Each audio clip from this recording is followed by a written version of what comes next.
Bismillahirrahmanirrahim. Selamat pagi kepada Ibu Tuti Afriani selaku fasilitator keperawatan dasar kelas C. Kami dari Home Group 3 akan menjelaskan subtopik dari manajemen nyeri. Berikut anggota kelompok dari kelompok kami. Yang pertama ada Aisyah Nur, lalu saya sendiri Ajeng Ayu, lalu Alwa Dipsayila Haji, Brigita Listia, Nabila Junita, dan Sabikoh Widya. Untuk pembahasan kami adalah manajemen nyeri. Untuk pembahasan pertama, saya akan membahas mengenai proses terjadinya nyeri yang dibagi menjadi 4 tahapan. Proses yang pertama adalah transduksi, di mana stimulus yang menghasilkan rasa sakit mengirimkan impuls melintasi serabut syaraf nyeri perifer, sensorik, lalu kemudian diterima reseptor nyeri nociceptor teraktivasi oleh stimulus mekanis, termal, ataupun kimiawi, sehingga mengeluarkan mediator biokimia, dan prostaglandin, bradikinin, serotonin, histamin, dan substansi zat P. Lalu masuk ke tahap selanjutnya, adalah transmisi, di mana segmen pertama impuls atau rangsangan nyeri bergerak dari serabut saraf tepi, yaitu di sumsum tulang belakang. Lalu masuk ke dalam segmen kedua, impuls naik dari sumsum tulang belakang ke otak, dan segmen ketiga terjadi transmisi informasi ke otak tempat persepsi nyeri terjadi. Berikut juga ada ilustrasi dalam bentuk gambar. Lalu tahapan selanjutnya adalah persepsi, di mana klien atau makhluk dan individu tersebut menjadi sadar akan rasa sakit, di mana persepsi nyeri terjadi karena adanya gabungan dari aktivitas kompleks di dalam tubuh, yaitu sistem saraf pusat, yang membentuk karakter dan intensitas nyeri yang dirasakan. Lalu selanjutnya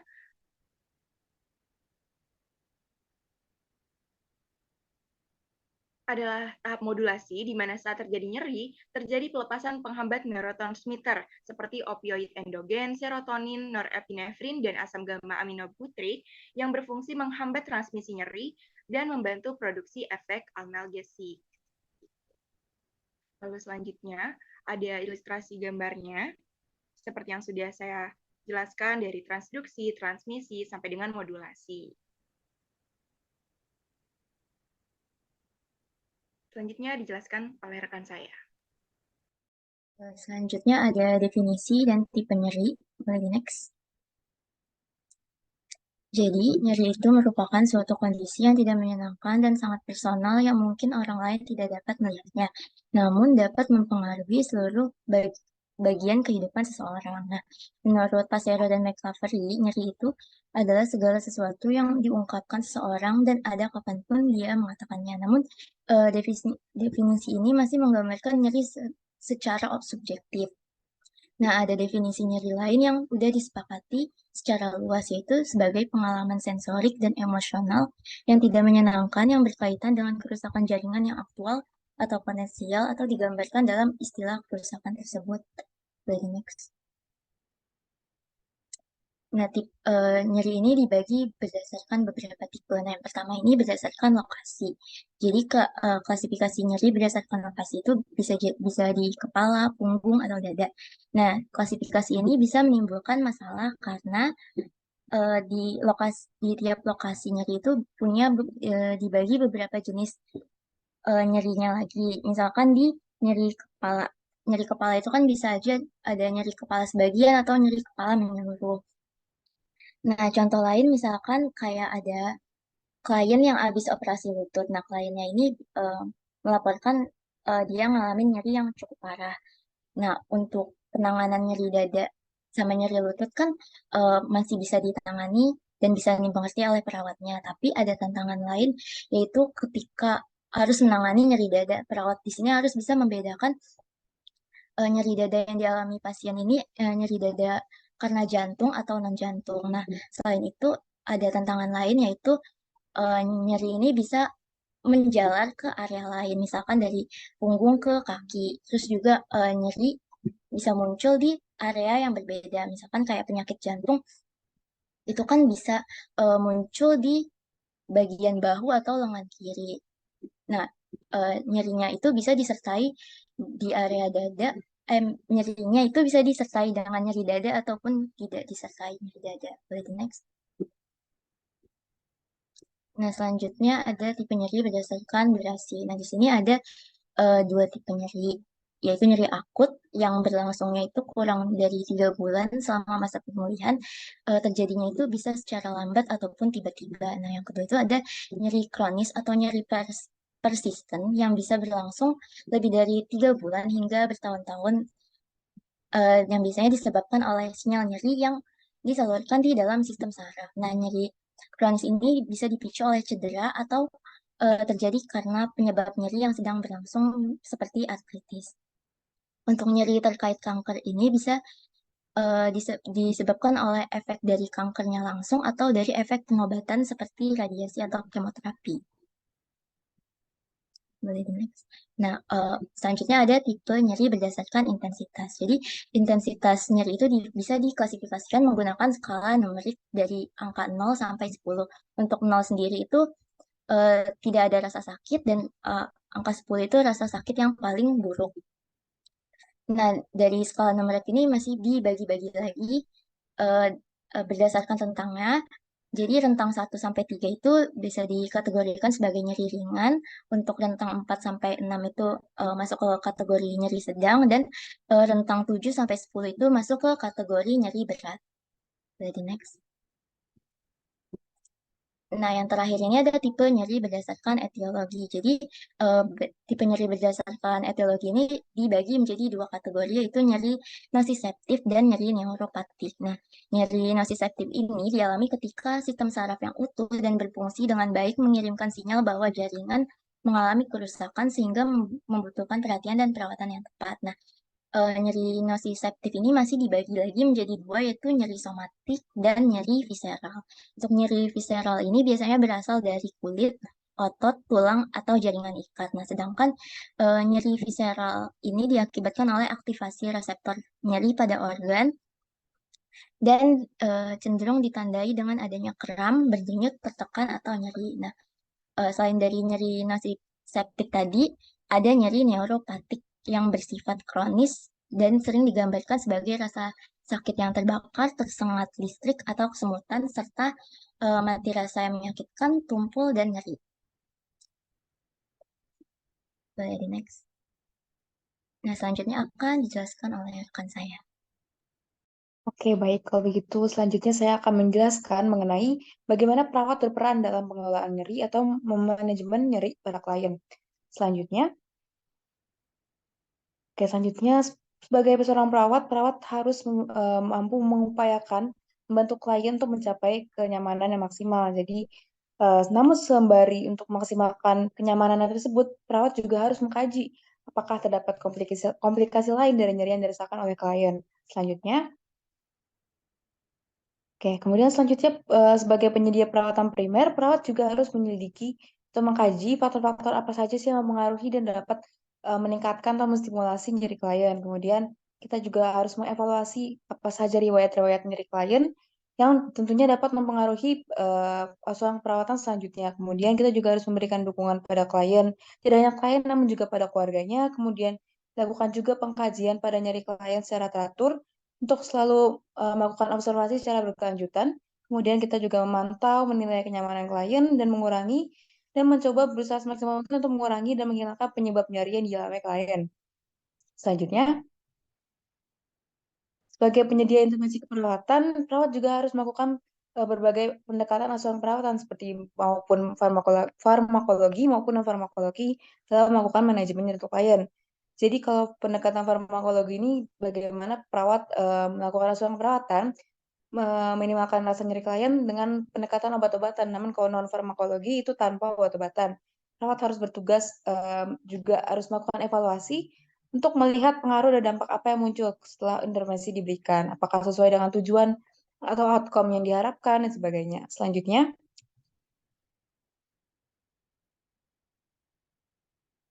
oke, selanjutnya sebagai penyedia intervensi perawatan lagi lainnya, perawat harus mengajurkan klien untuk beristirahat, kemudian mendorong klien untuk mampu terbuka akan nyeri yang dirasakannya, kemudian memberikan metode non farmakologi untuk menghilangkan nyeri klien, terus mengevaluasi juga bagaimana keefektifan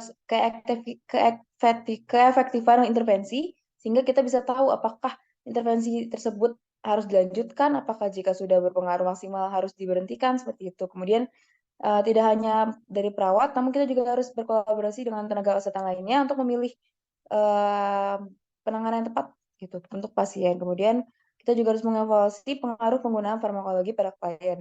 Selanjutnya,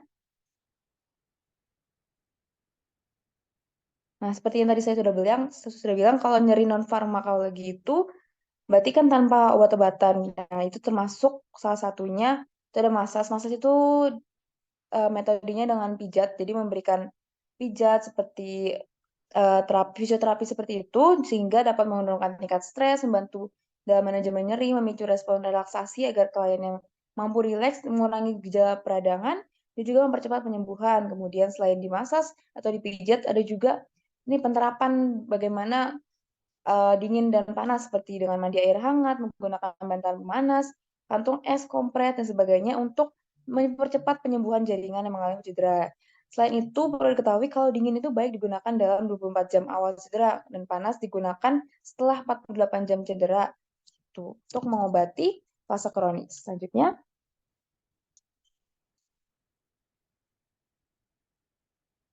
oke, Aku pressure ini seperti teknik akupuntur yang mungkin sudah kita kenal biasanya ya. Menekan jari pada titik-titik gitu menggunakan akupuntur. Kemudian ada contralateral stimulation, dilakukan dengan cara memberikan simulasi pada area-area yang berlawanan dengan tempat terjadinya nyeri. Selanjutnya,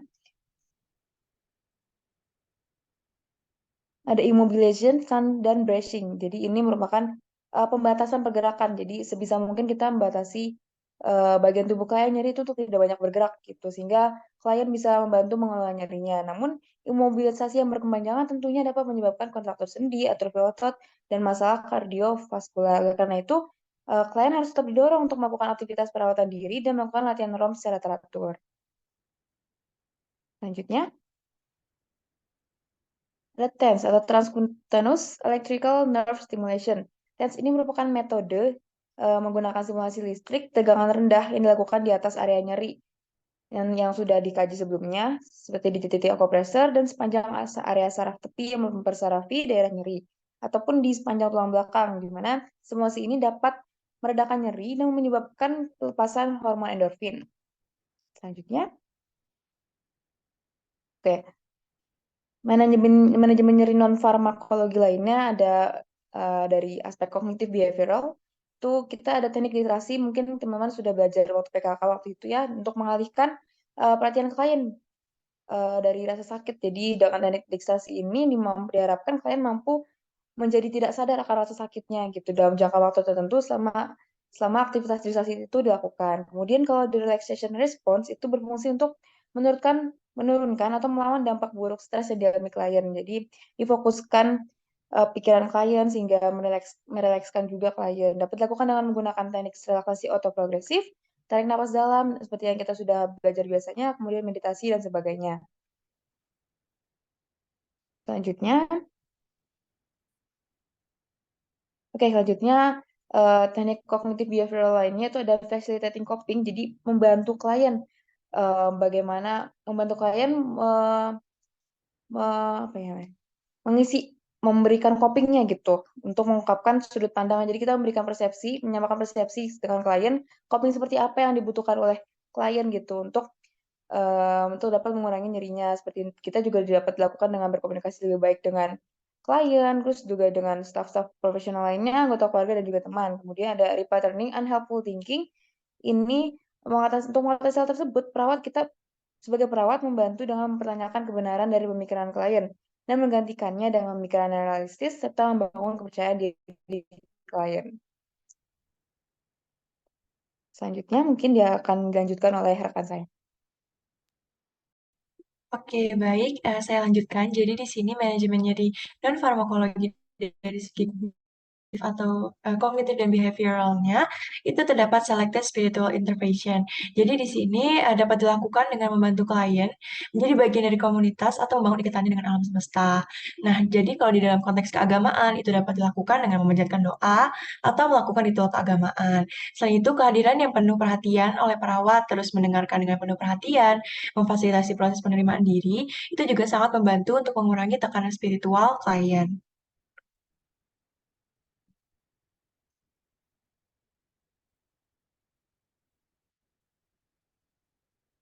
Di sini selanjutnya terdapat manajemen nyeri yang farmakologi, di mana di sini terdapat dari farmakologi dan juga analgesik adjuvan.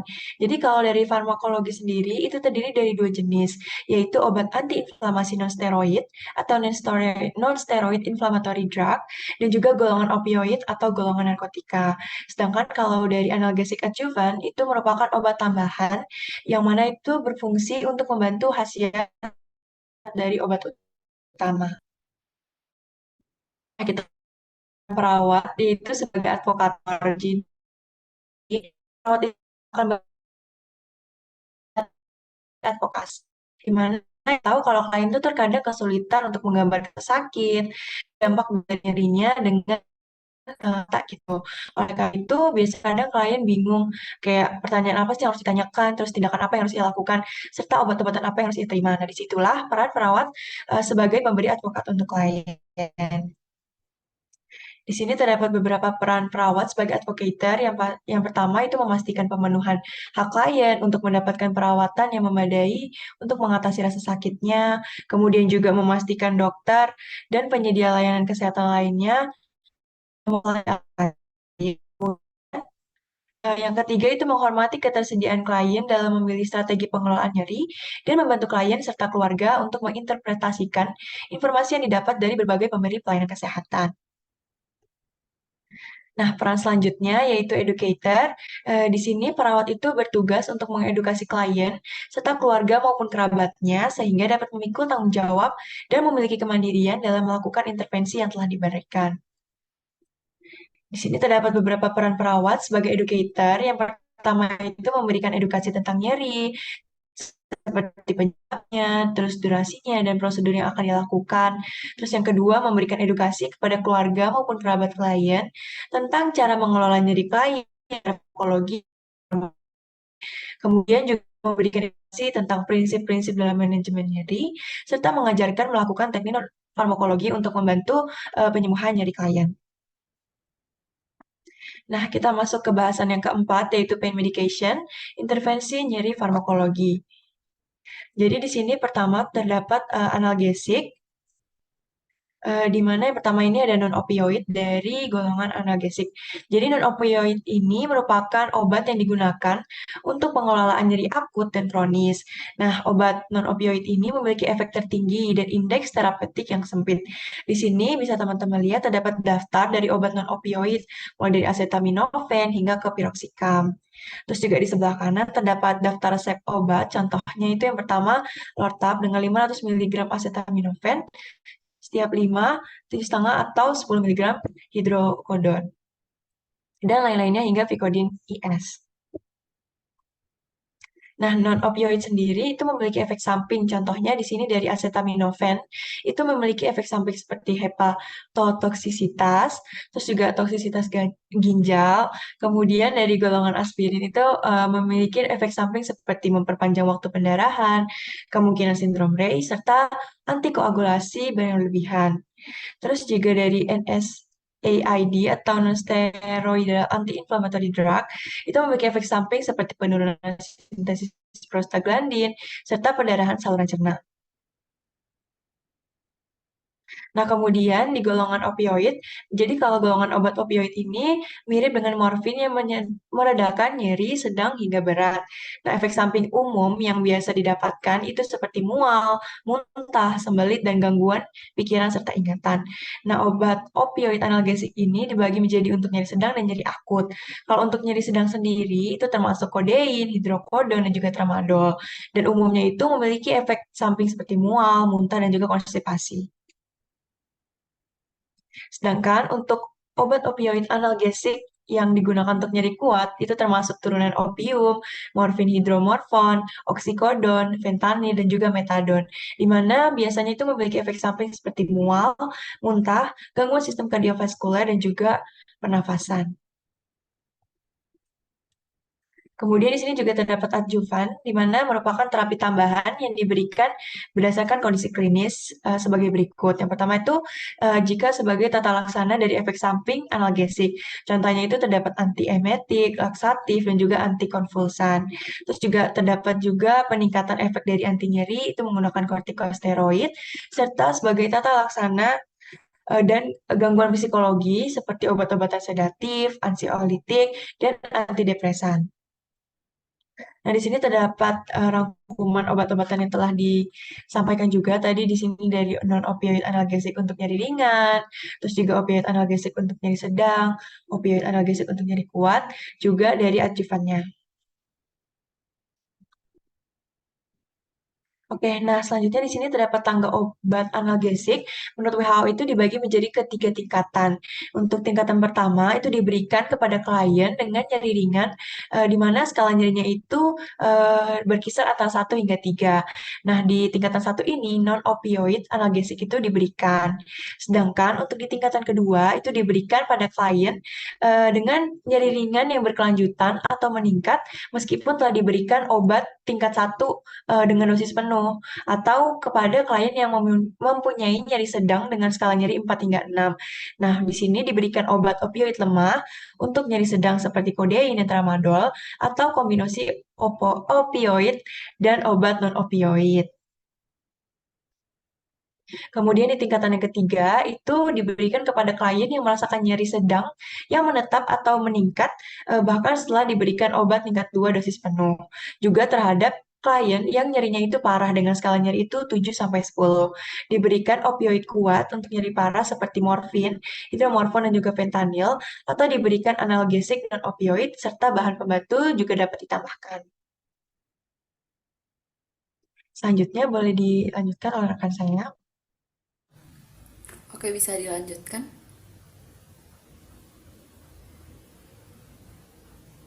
Bisa di next. Oke, pain medication yang selanjutnya adalah patient control analgesia atau PCA. Next. Jadi PCA ini adalah metode manajemen nyeri interaktif yang memungkinkan klien mengatasi nyeri mereka dengan memberikan dosis analgesik sendiri. Nah, rute intravaskular adalah rute yang paling umum untuk digunakan. PCA ini meminimalkan efek roller coaster dari puncak sedasi dan lembah nyeri yang terjadi dengan metode pemberian dosis PRN tradisional. Dengan rute parenteral, klien memberikan dosis opioid yang telah ditentukan melalui pompa infus elektronik. Nah, hal ini memungkinkan klien untuk mempertahankan tingkat kesembuhan yang lebih konstan, namun memerlukan lebih sedikit obat untuk menghilangkan rasa sakit. PC ini dapat digunakan secara efektif untuk klien dengan nyeri akut yang berhubungan dengan sayatan bedah, cedera traumatis, ataupun persalinan, dan untuk nyeri kronis seperti pada kanker. Efek samping yang paling signifikan adalah depresi, pernafasan, dan hipotensi. Bisa di next. Nah, ini adalah gambar ketika orang menggunakan PCA. Jadi nanti penyedia layanan kesehatan primer itu akan menentukan konsentrasi obat, yaitu jumlah obat per milimeter larutan, lalu dosis bolus PCA, yaitu jumlah obat yang akan diterima klien ketika bolus diberikan sendiri, dan lockout atau yang biasa disebut dengan interval penundaan, yaitu jumlah waktu yang harus dilewati antara dosis PCA. Nah, nanti penyedia layanan kesehatan primer ini juga akan dapat menentukan interval jam yang menentukan jumlah maksimum opioid yang dapat diterima klien dalam jangka waktu batas jam. Nah, jalur pompa PCA ini, pompa jenis jarum suntik, biasanya dimasukkan ke dalam lubang injeksi pada saluran intravaskular primer. Ketika klien membutuhkan dosis analgesik, klien akan menekan tombol yang terpasang pada pompa infus dan dosis yang telah ditentukan akan diberikan. Jika klien menekan tombolnya lebih sering dari yang seharusnya, klien hanya akan tetap menerima 1 dosis bolus selama interval lockout.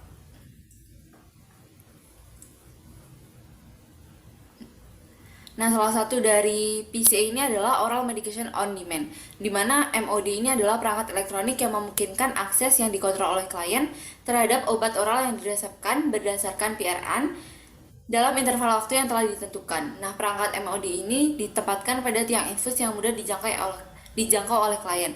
Jadi nanti klien ini akan memasukkan tingkat intensitas nyeri yang dialaminya. Lalu klien akan menggesekkan gelang radio frekuensi identification punyanya, dan nanti akan ada tutup yang terbuka yang akan bisa memungkinkan klien untuk mengambil obat di dalamnya. Nanti ketika dosis berikutnya sudah tersedia, akan ada lampu hijau yang memberi sinyal kepada klien. Next. Pain medication yang selanjutnya adalah perineal local anesthetic infusion. Next.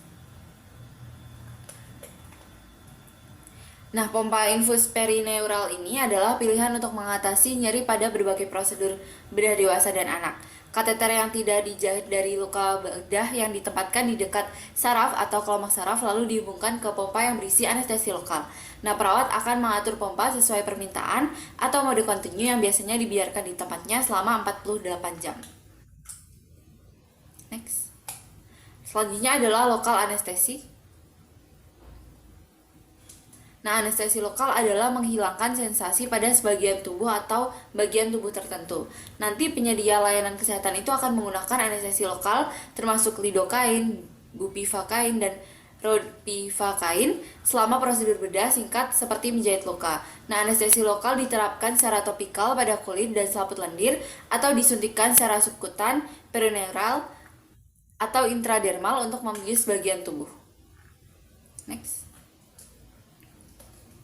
Obat-obatan anestesi lokal ini menyebabkan hilangnya sensasi sementara dengan menghambat konduksi saraf. Anestesi lokal juga dapat menghambat fungsi motorik dan otonom tergantung pada jumlah yang digunakan dan lokasi serta kedalaman suntikan. Serabut saraf sensorik yang lebih kecil lebih sensitif dibandingkan dengan serabut saraf motorik yang besar. Jadi klien kehilangan sensasi terlebih dahulu lalu baru kehilangan fungsi motorik, namun sebaliknya fungsi motorik akan kembali terlebih dahulu sebelum sensasi dirasakan kembali oleh klien. Next.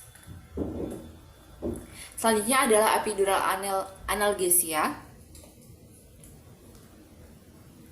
di mana analgesia epidural adalah suatu bentuk anestesi regional dan terapi yang efektif untuk mengobati pasca operasi, persalinan, dan nyeri kanker kronis. Obat epidural ini memblokir transmisi rangsangan nyeri di sumsum tulang belakang.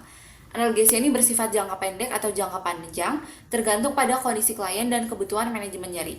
Analgesia epidural jangka pendek sangat efektif untuk nyeri seperti operasi intratoraks, perut, dan ortopedi. Terapi epidural jangka panjang efektif untuk nyeri yang tidak responsif terhadap obat oral atau parenteral. Nah, keuntungan dari analgesia epidural adalah produksi analgesia yang sangat baik, terjadinya sedasi minimal, meredakan nyeri jangka panjang dengan dosis opioid yang lebih sedikit, fasilitasi ambulasi dini, menghindari suntikan yang berulang-ulang, tidak berpengaruh signifikan terhadap sensasi, sedikit berpengaruhnya terhadap tekanan darah atau detak jantung, dan lebih sedikit komplikasi paru. Next. Nah, jadi nanti analgesia epidural ini akan diberikan ke dalam ruang epidural untuk memblokir sekelompok serabut saraf sensorik. Penyedia layanan kesehatan akan memberikan anestesi lokal ke dalam kulit di tempat penyisipan jarum dan kemudian memasukkan jarum berujung tumpul ke sela-sela tulang belakang yang paling dekat dengan area yang memerlukan analgesia. Biasanya adalah L5 dan L4 sampai L5. Nah, penyedia layanan kesehatan memasukkan kateter plastik ke dalam ruang epidural dan kemudian melepaskan jarumnya. Sisa kateter diikat dengan balutan oklusif dan ditempelkan di punggung klien. Kateter sementara terkadang dihubungkan ke selang yang ditempatkan di sepanjang tulang belakang dan di atas bahu klien. Nah, perawat dapat meletakkan ujung kateter di dada klien untuk memudahkan akses. Kateter permanen akan dimasukkan melalui kulit dan dikeluarkan di sisi klien.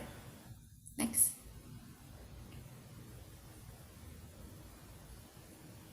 Nah, obat-obatan yang biasanya dilakukan untuk analgesia epidural termasuk larutan morfin, sulfat, hidromorfon, fentanyl, dan lain-lain. Nah, pemantauan efek obat ini berbeda-beda tergantung apakah infus dilakukan secara intermiten atau terus-menerus.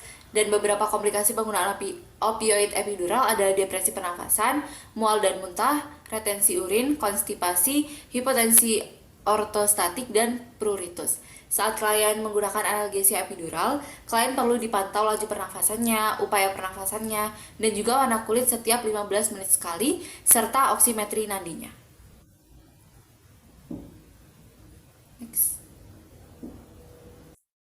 Asuhan keperawatan pasien dengan infus epidural, yang pertama dengan mencegah perpindahan kateter, yaitu dengan mengencangkan kateter jika tidak dihubungkan dengan reservoir yang ditanamkan, dengan hati-hati ke kulit. Lalu untuk mempertahankan fungsi kateter, yang pertama periksa balutan luar di sekitar lokasi kateter, apakah ada kelembapan atau cairan yang keluar, lalu gunakan pembalut transparan dan berperekat untuk membantu pemeriksaan, dan yang ketiga periksa kateter apakah ada kerusakan. Untuk mencegah infeksi, yang pertama gunakan teknik aseptik saat merawat kateter. Yang kedua, jangan mengganti balutan secara rutin di lokasi. Yang ketiga, ganti selang setiap 24 jam atau sesuai kebijakan lembaga. Next. Lalu memantau adanya depresi pernafasan. Yang pertama dengan memantau tanda-tanda vital, terutama pernafasan sesuai kebijakan. Lalu menggunakan oksimetri nadi dan pemantauan apnea bila perlu. Lalu mempertahankan kepala tempat tidur pada 30 hingga 45 derajat. Lalu untuk mencegah komplikasi yang tidak diinginkan, yang pertama kaji adanya pruritus dan mual dan muntah. Lalu yang kedua berikan antihistamin dan antiemetik sesuai pesanan. Yang ketiga adalah pastikan selang terhubung ke kateter epidural, memberi laber dengan tepat. Lalu untuk menjaga fungsi saluran kemih dan usus, yang pertama pantau asupan dan luaran, yang kedua kaji adakah distensi kandung kemih dan usus, yang ketiga kaji ketidaknyamanan, frekuensi dan urgensinya. Next. Selanjutnya akan dilanjutkan oleh rekan saya. Baik, selanjutnya itu mengenai proses keperawatan pada kebutuhan dasar pada pasien manajemen nyeri. Yang pertama itu pengkajian. Kita lakukan penilaian nyerinya. Yang pertama itu riwayat nyeri. Untuk mendapatkan fakta dari pasien itu biasanya meliputi lokasinya, itu di mana, kemudian pola nyerinya, kemudian intensitasnya sudah berapa lama nyerinya, kemudian kualitas nyerinya seperti rasa ditusuk atau seperti ditusuk benda tumpul. Kemudian ada faktor pencetus di mana apa sih yang menyebabkan si nyerinya itu sering kambuh. Kemudian apa yang sudah dilakukan untuk meringankan nyeri yang sudah dilakukan oleh pasien. Kemudian kita nilai juga apakah ada pengaruhnya kepada activities of the daily living-nya. Next. Nah, atau selanjutnya itu kita lakukan pengamatan langsung melalui respon perilaku dan respon fisiologis klien. Nah, untuk respon perilaku sendiri kita lihat bagaimana ekspresi wajahnya, apakah ada imobilisasi pada bagian tubuhnya, atau ada perubahan perilaku seperti dia mudah marah atau sensi. Kemudian kita lihat juga respon fisiologisnya, apakah ada dilatasi pupil, kemudian ada terganggunya laju pernapasannya, tekanan darah, dan juga denyut nadi, serta dan lain-lain. Kemudian pada diagnosis keperawatan, kita lakukan diagnosis yang spesifik berdasarkan nyeri pasien untuk menentukan rencana intervensi keperawatan yang tepat. Nah, biasanya di diagnosis itu kita tentukan apakah itu nyerinya termasuk nyeri kronis atau nyeri akut, ataupun ada gangguan pada aktivitasnya, atau juga ada gangguan pada rasa nyaman yang diakibatkan dari nyeri yang dialami pasien. Next. Kemudian pada tahap perencanaan kita lakukan outcome dan goal, kita putuskan tingkat nyerinya dan tujuan yang dapat diterima bersama yang memungkinkan kembalinya fungsi. Nah, kita tetapkan misalnya tujuannya untuk mengurangi nyerinya. Kemudian juga kita tetapkan prioritas, di mana saat menetapkan prioritas itu kita pertimbangkan jenis nyeri yang dialami pasien dan pengaruhnya kepada fungsi dan juga kualitas hidup ataupun aktivitas si pasien. Kemudian kita lakukan kolaborasi secara komprehensif dengan tim kesehatan lainnya. Next.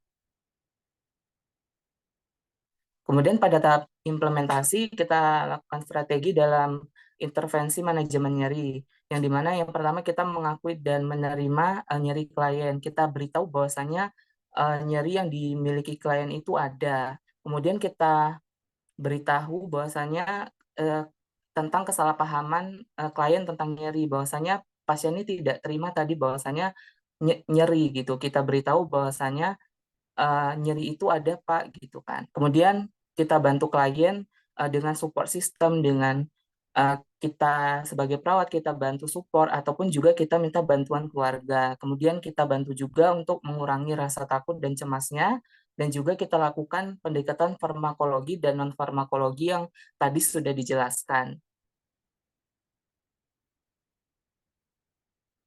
Kemudian pada tahap evaluasi kita menilai kembali tanda dan gejala respon pasien dari tingkat keparahannya, kemudian karakteristik nyerinya, dan juga kita laporkan data diri pasien.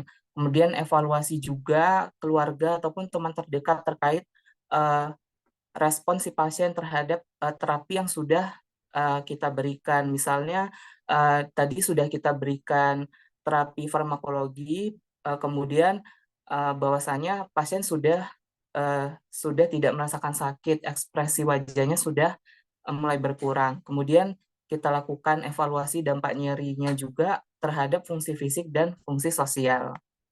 Next. Baik, itulah presentasi dari kelompok 3. Apabila ada yang ingin didiskusikan, boleh dipersilahkan. Terima kasih. Wassalamualaikum warahmatullahi wabarakatuh.